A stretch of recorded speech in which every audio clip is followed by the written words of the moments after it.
Welcome to Prose Cons, a podcast by writers for writers, brought to you by Precipice Fiction. Precipice Fiction would like to acknowledge the people of the Eora and Durrag nations as the original custodians and storytellers of the land that this podcast was created on. Welcome to Prose Cons, the Precipice Fiction podcast, where sometimes we feel like prose and sometimes we feel like cons. I am hosting today. I am Paddy Boylan, and joining me are my friends and colleagues, James Healy. Hello, how's it going? I'm James Healy. I'm a writer and freelance editor. I'm known for Cooling Engines. And Alex Eldridge. My name is Alex Eldridge. I am a writer. I've appeared in a few various literary magazines and articles and contributed to the Precipice anthology, The New Mythic, which you can actually see behind James right now if you look closely. You can. For anyone listening on the podcast, you can also see our beautiful faces and the books behind James on our YouTube channel, which is something.com/precipicefiction, I think. I'm Paddy Boylan. I'm hosting for today. I am a writing teacher, technical writer, creative writer, and working on my first novel, which is going really, really slowly. Really, really slowly. So don't feel too bad, anyone out there who is stalling on their novels. I think everyone does it when it's their first time. It's hard. It's really real hard. Although, Alex, you've actually written what? How many? Yeah, I've got a few drafts and nothing that's completed, but yeah, sure. Yeah, but you've got like a stack of books as tall as I am in various forms. So I feel like that's something. I feel like that's definitely something. Not insignificant. As a tradition, I'm going to go around and ask you lads what you've been reading or playing or watching recently. Alex, what have you been up to literary-wise? I've been reading The Last Tycoon by F. Scott Fitzgerald, which is basically the last book that he ever wrote. It was found sort of in manuscript form and sort of compiled by his editor and then put out. It's pretty good so far. I like it. And before that, I was reading The Troop by Nick Cutter, which is very violent and very disturbing. But yeah, I liked it. Okay. Wow. I've heard of neither of those. They're good. Good books. Good is good. Good is good. Good is good. James, how about yourself? I just finished reading Born Under Mars by John Brunner, which I really enjoyed. Kind of set in a future where society is inhabited space. It's set from the perspective of a Martian who kind of wakes up after having been kidnapped and questioned about something, and he kind of ends up trying to figure out why he was targeted for this, and he kind of ends up beginning to uncover a universal conspiracy, but it's really, really well done in that the Martian society has sort of been this overlooked society, which is kind of like almost the kind of people inhabited Mars and then they kind of moved out into space. So Earth is kind of still the main thing, and Mars is just sort of like this little forgotten offshoot. So the Martian society and the Martian culture as viewed through the character's perspective, as well as his anger and resentment at being this sort of overlooked society, and how everything is still everything is measured in terms of like Earth distances, and all of the buildings have like lightning rods on their towers, even though there's no thunderstorms on Mars and stuff like this. And he's got all this kind of rage, which is just done really well in that it's not super, what's the word? Like, he's not really, really moral about it. Yes. He's not really righteous. It's kind of just done in the right, petty, bitter kind of way to just make it feel really authentic. I like that. Great story. Yeah, really, really good. I highly recommend it. Really short. But yeah, really good read. I'd be interested to find out what his background was, or if it was coming from a place of marginalization. Yeah. It's always interesting to see how an author's background informs their writing. I think it gives us a whole other level of context. We should actually maybe do an episode about that sometime. Anyway, so I mentioned that I teach. It's one of the things I do. And one of the things I get from students all the time is, how do I actually begin my story? Like, I don't know where to start this thing. You know, I've got all the ideas, I know what's going to happen, but like, what should happen at the beginning? Like, where do I focus? Like, what? Sometimes literally, like, what should my first line be? That's what I want to cover today. Literally, like, how do you begin these things? I mean, it's something that literally every writer of every format, TV shows, poems, plays, back of napkin is going to encounter. And it's something that we're all going to have to wrestle with. What do we do at the beginning of a story? First off, we're going to talk about what is the beginning of a story for? And we're going to talk about the beginning of a story in general. Sort of like, let's say, first chapter, first few scenes, first few chapters, right? Beginning chunk. Second half of the episode, we're going to go into literally the first lines, the first paragraphs of some of the literary greats out there. So, enough from me. Gentlemen, what do you see the beginning of a story as being for? what are your thoughts on how to begin a story? When I say that, how do you begin a story? What comes to your mind? James, why don't you go first? Well, I would almost always view the beginning of the story when I'm writing it the first time as I might change all of this once I reach the end. So I'm always treating the beginning as something that, and in the first draft, I'm just trying to get them certain beats that are probably going to still exist later on in the story, but I'm going to come back and almost always, like, I write the beginning, the middle, the end, and then I go back and fix the beginning because it's not going to make any sense once I hit the end. So depending on the genre, I guess there's certain things that you just want to set up. You always want to bring in your character, give the reader a reason to care and be interested in what your character is doing, and set up your plot so that it is, how would I say it? It matters to the character what the plot is. Like, you're not just setting up a character who is really interesting, but the adventure they're going off on has nothing to do with like who they are or their internal conflicts or what their potential for change is. So those are the main things I would try to set up, is that you have an interesting character and the plot affects them in some way. And since I tend to write either in science fiction or horror, I want to get a bit of the world on show, or I want to have set up, what's the scary thing that the character is moving towards. That's usually what I would try to do at the beginning of the story. Well, the first point you made about it depends on where you are in the draft and coming back and changing it, I'm really glad you mentioned that, because Ali, for those who don't know, is another person in Precipice Fiction, sometime host. She writes stories beginning to end. She writes the first thing first, second thing second, third thing third. But I think for a lot of people, like, the beginning changes. Like, we can have an idea of what the beginning is going to be, but unless we've finished our story and I'm looking back, we won't always know how a story should begin. Yeah. I'm interested in having the chat about first lines, because my own attitude when I'm writing a story is that the first line is probably the last thing I'll write.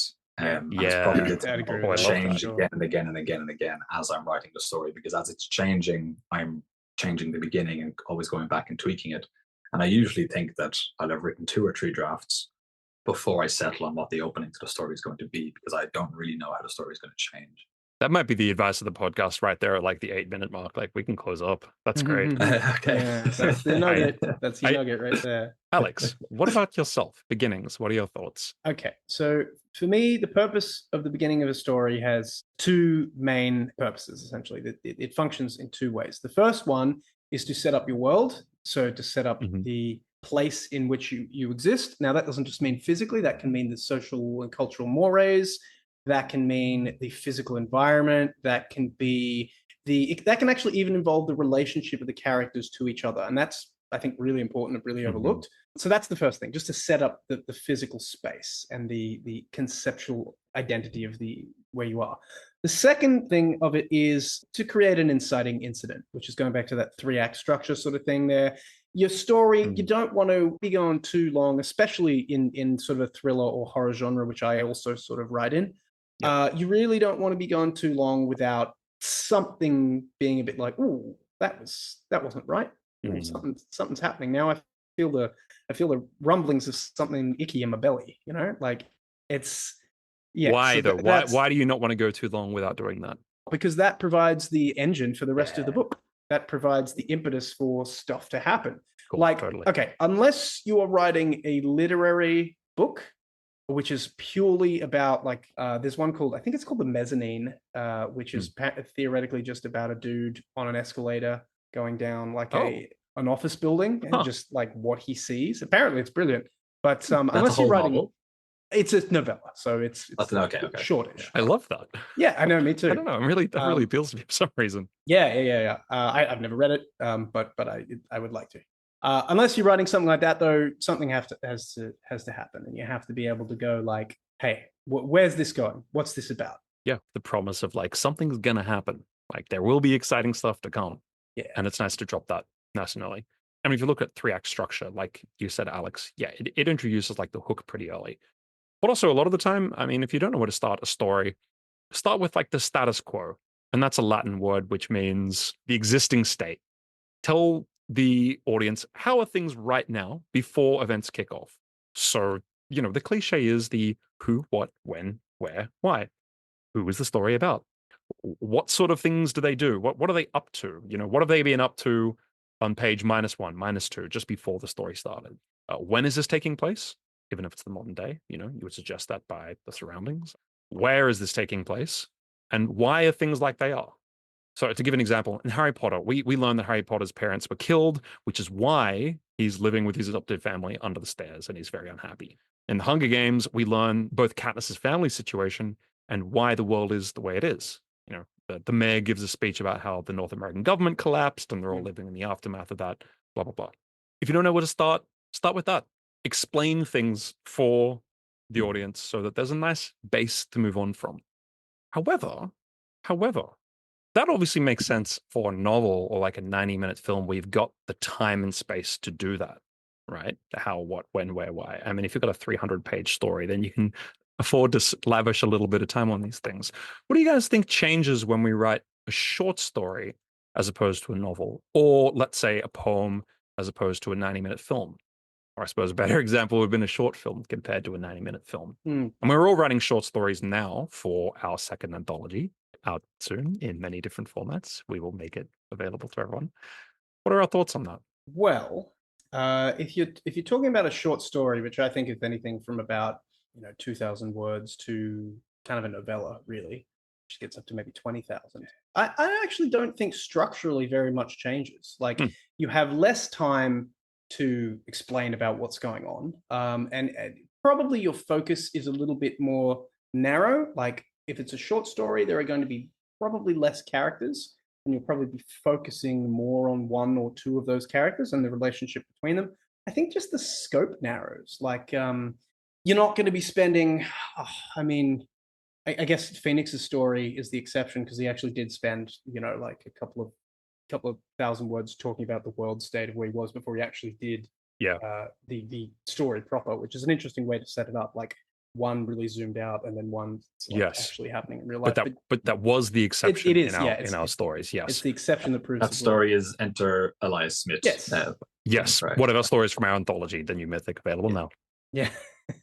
But usually it's going to be a little tighter than that. You're going to be focused in on one person or a couple of persons, just figuring out a smaller or more tangible situation, I suppose. Just a scaled down version, really. I'd agree with that. It's all the same principles. You're just trying to be more. The shorter you get, the more economic you're trying to be. If I was to try to hone in on one thing, I'd say that you're probably trying to get the tone of the story across right away. Yes, to bring the reader up to speed with what it is they're reading. Yeah, I totally agree with that. From my point of view, I think because simply there is less time in a short story, I don't feel that there's as much room to explore what has just happened, and we're focusing more on the immediate now. So I think it's more like less where were we just before the story started, what is the world that we're in, what does the character normally do in their day-to-day, and more like where are we in the current room, what is the hero's immediate problem, who are the immediate people around the hero, and continue on from that.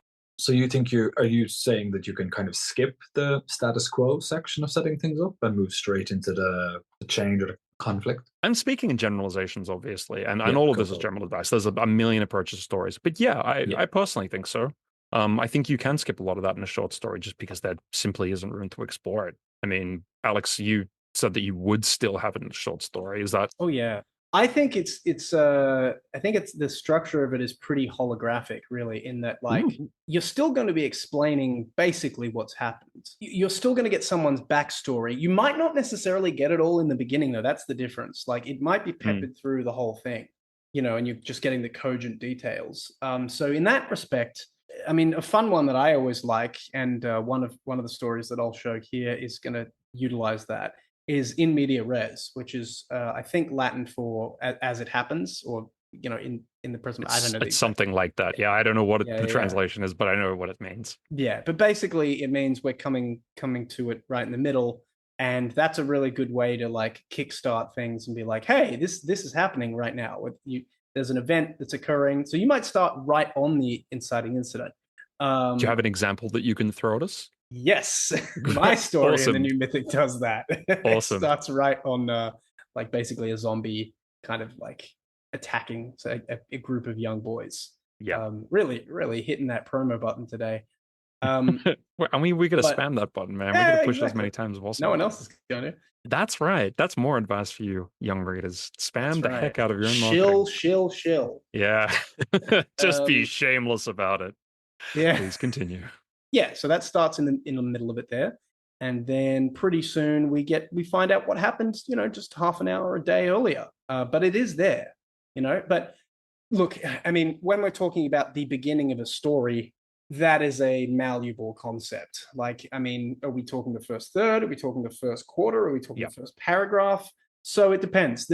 When that context is introduced, is actually a little bit in. I'd say it's kind of the first part of the next bit of the story, or maybe right at the end of the beginning. So there's no hard and fast rules. I mean, you could even do something where to keep tension up, you're just slowly peppering bits of information through the whole story, and maybe there's one big gap of information that you don't find out until the last third of the book. Boy in the striped pajamas, for example, tension. Right? Yeah, without giving anything away, one of those books where the status quo is not fully explained, and that's kind of the point. There's vital information that's held off to the end. But we're still given enough stuff at the beginning to work with. We're still given enough stuff to orient us in at least, like, who are the immediate characters around us? What is the tone? How does the main character feel? But yeah, a lot of this, I think, is how long is a piece of string type stuff. There's so many different approaches, and there's so many exceptions that prove the rule, which you'll find. But I think as a good rule of thumb, establish the status quo, right? If you don't know what to do, you can't really go too wrong with that. There's a reason why most stories do that in the first, 30 pages, 50 pages, something like that, if it's a novel, even less. So that's all great advice for starting the story in a general sense. First chapter, first few chapters, first few scenes. But how do we actually start the very start of a story? Because as you were saying, James, the first line is really important and also really difficult. Like, we all know that we want to start off with a bang. Like, how a story starts, it's what do people say? Like, first introductions are the most important when you first meet someone. When you first start reading a story, it's that first line that's going to grab you and make you think like, okay, well, maybe. So setting that up is really important. So what I'd like to do is show 6 different approaches which different literary greats have used to start their stories. And I'm going to give examples from these great books, and hopefully we can unpack them a little bit and talk about if we like them and what we think is great. And Alex, James, if you have examples of your own of some really, really banger opening lines or opening paragraphs, then please hit us up with them as well. Okay, here we go. Number 1 on my list. Start with something attention grabbing. I think one of the strongest things you can do is have an opening line or opening few lines that are just like, boom, wow, that makes you stop and like want to reread it again. Here's an example from a work called I Was Told There'd Be Cake, which I absolutely love as a title. I think that's brilliant. By someone called Sloane Crosley. I'm sorry if I'm getting that name wrong. Sloane Crosley, I Was Told There'd Be Cake. Here it is. As most New Yorkers have done, I have given serious and generous thought to the state of my apartment should I get killed during the day. Like that. I really like it. It's very good. I think what it does is it grabs you immediately because like it's sort of funny, it's witty, it makes you think. Do you guys like that? Do you have any thoughts on that?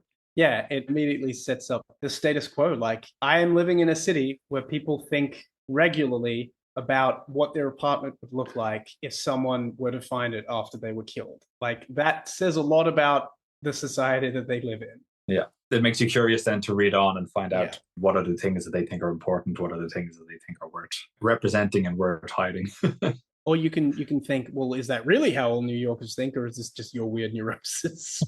That's another option. Yes, it also establishes a little about the character himself. It establishes the where, it establishes the kind of everyday. Yeah, that line alone does a lot of heavy lifting. Oh, yeah. And it's funny. It's very funny. Yeah. Okay, how about this one? As for lines which are attention grabbing, tell me if you guys know where this first line is from, and I think you will. It was a bright, cold day in April, and the clocks were striking 13. Ooh. It's 1984. Yeah, that's 1984. That's yeah. I actually think that, for my money, might be the best opening line in fiction. I think that's hard to beat. It's a good one, yeah. It makes you curious as to be like, what's going on here? Yeah. And from there, everything unfolds. That line really sets the whole tone of the story, I think. Mm-hmm. Okay, cool. So we can start with something attention grabbing. That's good. But what about placing us immediately in the action? That's my number 2. A story that places us right in the middle of the story as it's happening.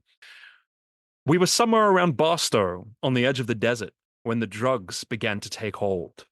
Mm-hmm. Do you guys know where that's from? That's got to be Fear and Loathing. Fear and Loathing. That's Fear and Loathing in Las Vegas. Yeah. The epic drug odyssey begins right in the middle. Like they're just crossing through the desert toward Las Vegas and the drugs are just hitting. So we're there like right at the exciting moment as it unfolds. Something else that one is doing is that it really just sums up what the story is going to be like, which is very important. Yeah. That tells you exactly what kind of ride you're in for from start to finish. Yes, it does. Establishes the tone really early. Yeah. These first lines are often the kind of the story in microcosm, which, James, I really think goes back to what you were saying about wait till you know what your story is before writing that first line. Yeah. I was going to wait till you'd read out a few more, but I might do it now. Maybe we can see how they apply to this. Please. I can't remember where I came by this advice. I'd love to be able to give it as cleanly as it was given to me. But I think I was given advice on like how an opening line for a novel or something long should function. And one thing that it should do is that it should essentially be able to serve. This obviously doesn't apply to every case. There's all sorts of different ways of doing it. But your first line should be able to sum up your entire book. It should tell you what the whole story is going to be about. I love that. Because if you do that, you're communicating to your target audience. One, you're going to like this.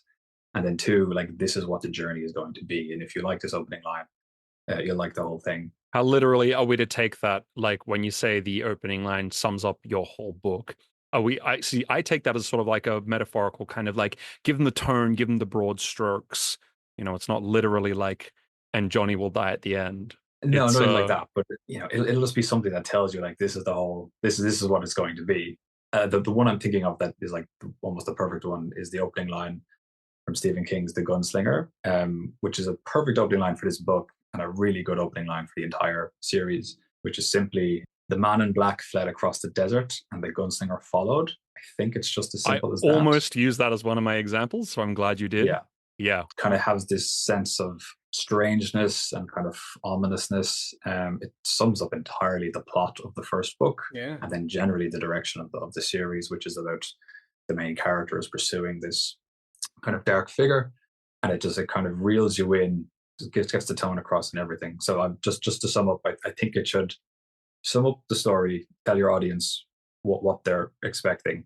It should be something that makes you want to read the next line. Yes. So it should be something which almost makes you want to follow on and see like what is the next line, either what is immediately the next line or what is going to be the next paragraph. How is this going to develop? Totally. And then there's a couple of other little things that you could do is that you could evoke tone or evoke character or evoke something else. So if you're trying to do all of those things with your opening line, that's a really strong opening line, but there's so many different ways to open a book that don't all have to follow that. But I really love collecting opening lines from books and seeing which of them are doing this and which of them aren't.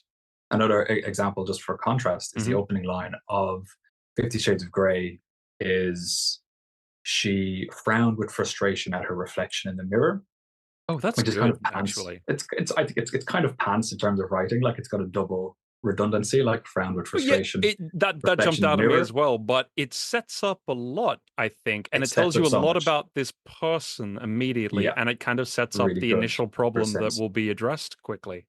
Yeah, speaks to the audience, tells them what kind of story it is, tells you a lot of the character. Like it's a really, really strong opening line in that sense. Game of Thrones as well, the opening of the first one is something to the effect of I've actually got it written down later on, but you do it. Okay, we'll come to that when we come to that. But yeah, I also found that online, and it's like, that tells us an awful lot. That really sets the tone. Yes, yeah. So that's kind of always what I come back to. And not every story is going to have that kind of thing, but if you're aiming for that or aiming for some of those, I think you're going to have a pretty strong opening.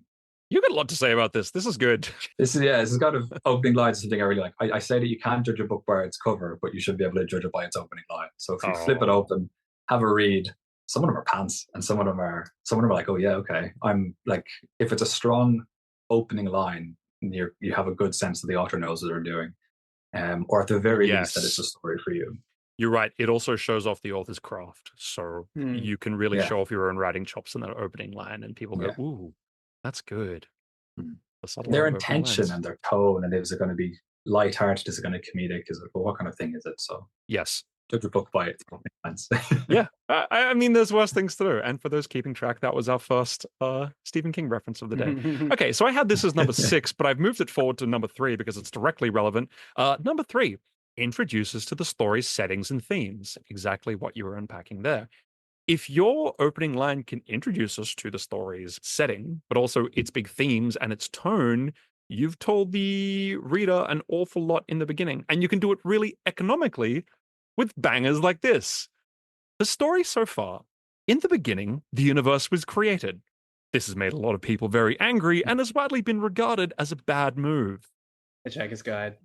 Yeah, well, I mean, it's one of the Classic books in the Douglas series, Adams. but Yeah. yes, it's The Restaurant at the End of the Universe Oh, it's by the Douglas second one. Adams. Yeah, it's the Oh. second one. Oh, I mean, yeah. what an opening line, right? It tells you it's a comedy, it's Yeah. existential and absurdist, it's science fiction, and it's very large in its scope and ideas. And it's funny as fuck. It's such a good line. Okay, number 4, engage our curiosity. So I think we can also think about this as establish a question that needs an answer. And one of you guys might have already mentioned this. If we can ask a question at the very beginning, it will make the reader go, ooh, that's interesting. What is the answer to that? I immediately want to keep on going. So this is by Donna Tartt, and it's The Secret History. The snow in the mountains was melting, and Bunny had been dead for several weeks before we came to understand the gravity of our situation. Read it one more time. The snow in the mountains was melting, and Bunny had been dead for several weeks before we came to understand the gravity of our situation. What do we think of this? Well, that's I have read The Secret History, and that's like the whole first half of the book. Okay, right. It's basically it's bifurcated into 2 things. It's like, here's the mystery. How did we get to this point? Here's the mystery. Here's the history. Yeah, exactly. Yeah, exactly. But yeah, that's what it is. It's all the whole time. You're like, how did this guy die? What happened? And it's all going through to that point. And then the second half is kind of, well, where do we go from here? Yeah. Who is Bunny? Why are they dead? What's so gravitatious? I made that word up, but there it is, about their situation. Gravitatious, baby. Gravitatious. We can make up words. No, I like that. I think I'd also like to point out that asking a question the first half, or asking a question the opening of a story, is a double-edged sword, because as a writer, you want to be aware that if you get the reader to ask certain questions, which aren't things that are intended to be main focuses, always try to look out for that, because you might end up getting the reader thinking along a completely different line than how you wanted them to. So try to be quite focused in the questions that you're trying to evoke at the beginning of the story. Kind of don't throw in a little bit of philosophy about the nature of war at the beginning of a story just as coloring, because if your story doesn't go on to be about that, you might give people the wrong impressions. Really good advice. Again, I like the opening can be a sort of microcosm for the story as a whole, and if it's not, it can really throw people off. And yet another reason why, again, you might want to consider going back to this at the very end, because I think as anyone who's tried to write, anything at all, knows a story mutates over the writing. You can think you're writing one thing, and the story's like, no, I'm going to be this. And at the end, it's something completely different. So wait, hold off, and then approach your very first line. Number 5, give us captivating imagery. So I wrote this because I found this example, and I think it paints such a stark, really strong picture that the story's off to a bang straight away. I've never read this, always wanted to. Alex, I'm almost certain you have. Well, actually, both of you, I'm almost certain you have.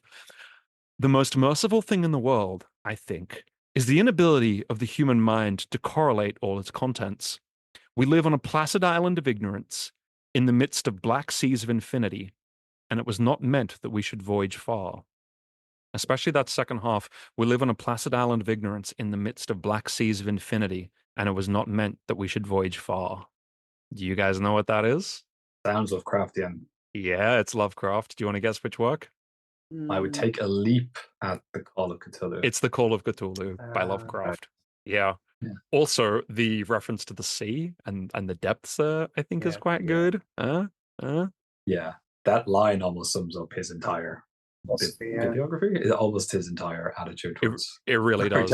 Yeah, and it does so as well with what I think a really stark visual metaphor.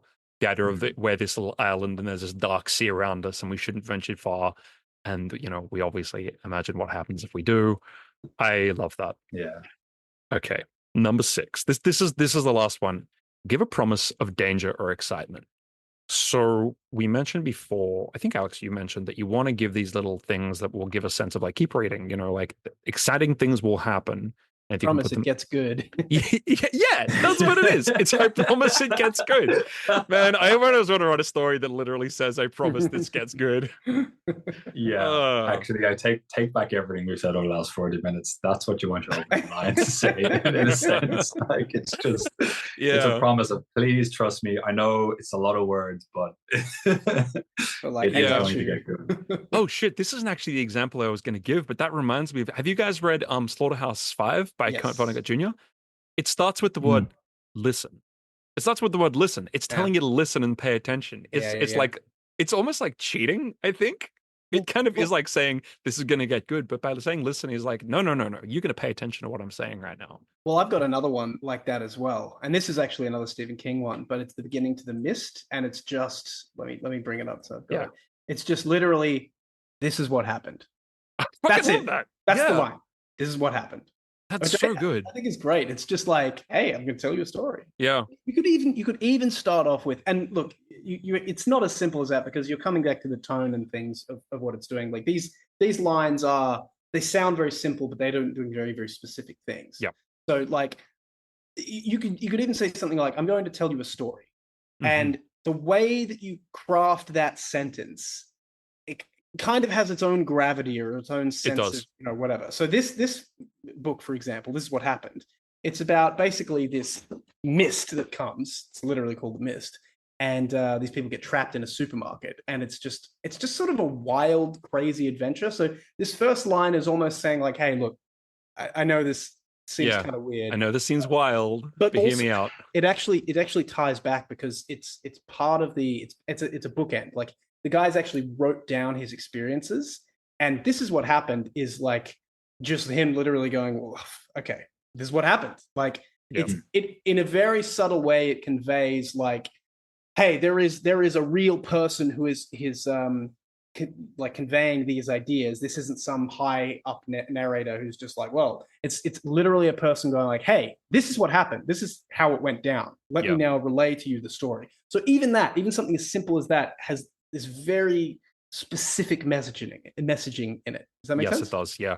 And without going too far off the rails, I really, really like prose styles that mimic natural speech a lot. Like when the prose itself mimics speech, because we do say things like this is what happened, and we do say things like listen. I think that's really attention grabbing, and I think prose is sometimes a little too cold and doesn't explore that enough. But I digress. I agree. The actual example I had, so okay, going back 20 minutes, this was number 6, give a promise of danger or excitement. This is from All the Light We Cannot See by Anthony Doerr. Did either of you guys see the TV show? No. I've heard of it. I didn't think it was very good myself, but apparently the book is great. Set in World War II. Okay, I'm just going to read it. That's the same author as the Boy in the Striped Pajamas, I believe. Oh, is it? I think so. I can actually see some similarities. That's interesting. Okay. Not just the World War II theme. Okay, here we go. At dusk, they pour from the sky. They blow across the ramparts, turn cartwheels over rooftops, flutter into the ravines between houses. Entire streets swirl with them, flashing white against the cobbles. Urgent message to the inhabitants of this town, they say. Depart immediately to open country. For context, these are leaflets dropped by US aircraft on a French town occupied by German soldiers as a warning to its occupants before they start bombing it. So at the very beginning, they're telling you and telling the occupants of the town, we're going to start bombing this. You've only got so long before you need to get out. Everything's going to go to hell. I really like that because it also, we've talked in the past about clocks, as in this technique you can use to have like a countdown where you tell the audience pretty soon something really big is going to happen, and every page we get closer to that happening.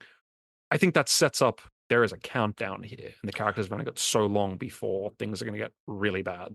I think it sets you in time and place pretty well. You kind of know you're in somewhere that is caught on the outskirts of a war. I thought for a second before, like, it's interesting, the ambiguity of that first line, because it takes a minute, there's a beat before it actually tells you what. Like, I was in my mind as I heard that for the first time going like, paratroopers? No.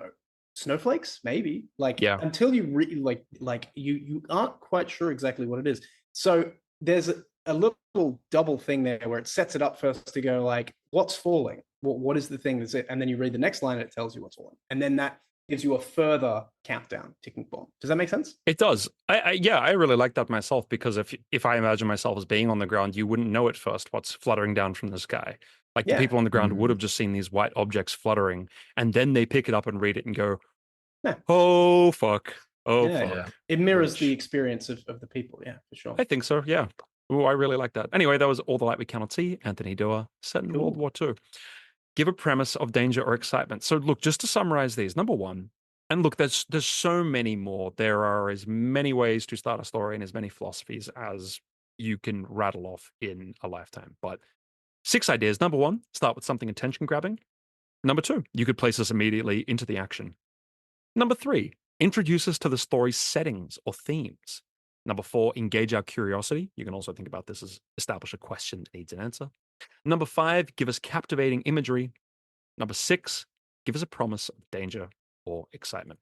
Nice. Yeah. No, I had one for because you asked us to bring a couple. I had one for, I guess, starting in the middle of the action. And it goes, when the child started screaming, Phil Pendleton had his arms loaded with chocolate bars and his girlfriend cooing in his ear.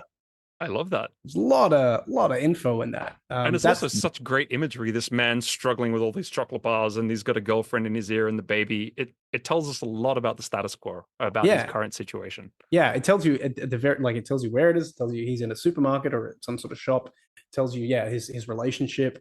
It actually doesn't tell you his relationship with a child, which is interesting and pertinent.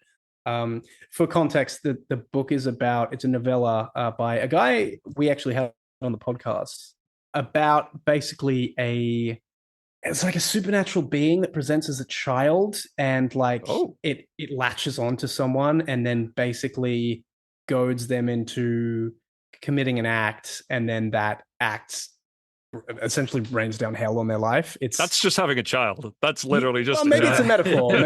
But it's honestly one of the conceptually like most frightening books I've ever read. It's really good. Who was the author? It's Sour Candy by Keelan Patrick Burke, and we had him on. I interviewed him once. Yeah, really recommend that interview. Very short, very short book. Yeah, very good. And listeners, listen to that episode. It's a banger. Yeah, I think so. James, did you have any more examples of Did you have the Game of Thrones one there in front of you? Oh yes, I do. I had that as a second example for places immediately into the action. Thank you. All right, we should start back, Garrett urged, as the woods began to grow dark around them. The wildlings are dead. I mean, that's actually it. Just, we should start back, Garrett urged. As the woods began to grow dark around them. The prologue?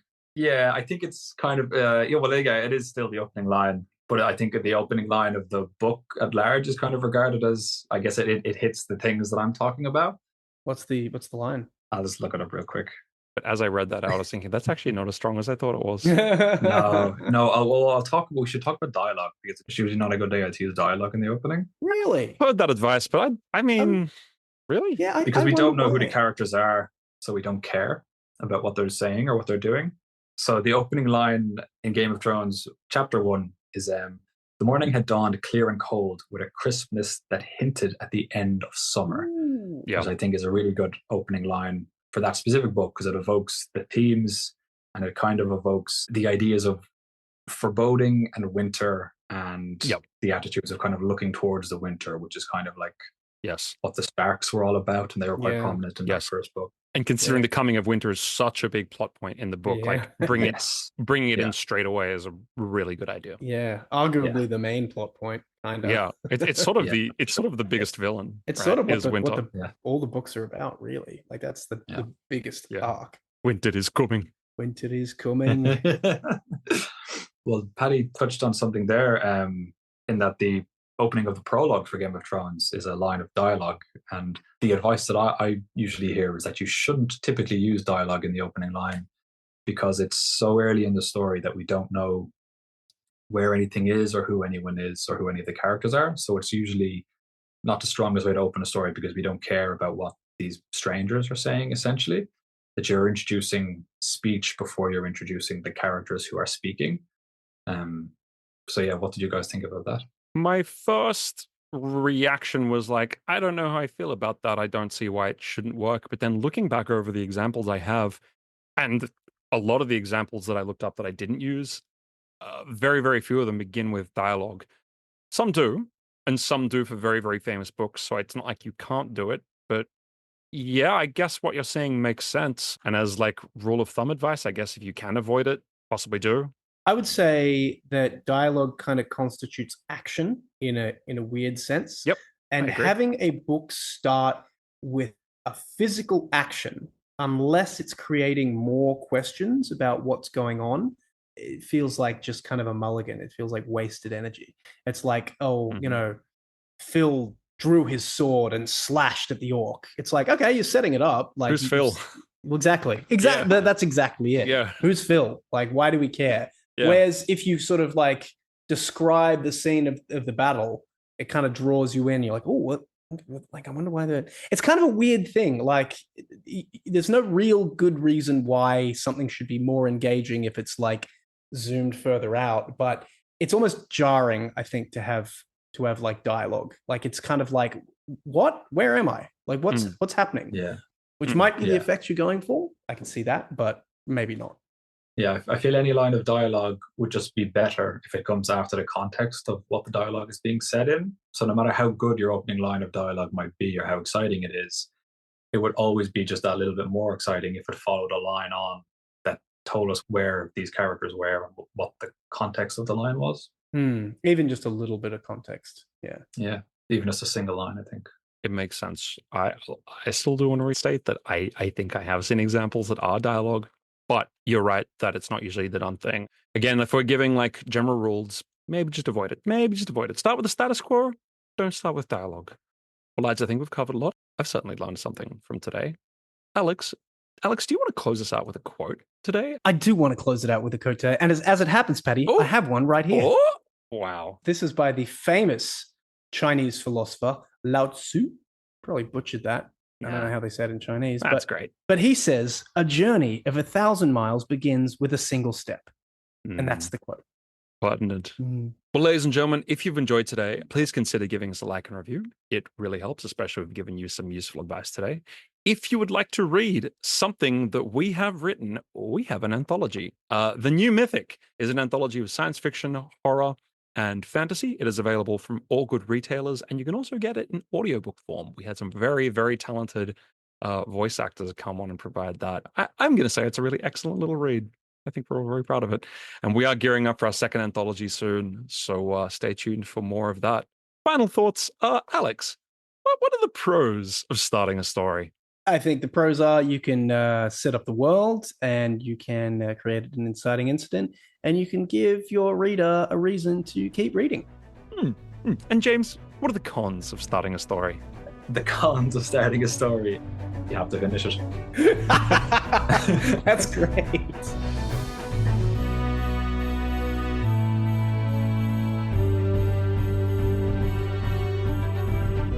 You're listening to Pros and Cons, the Precipice Fiction podcast.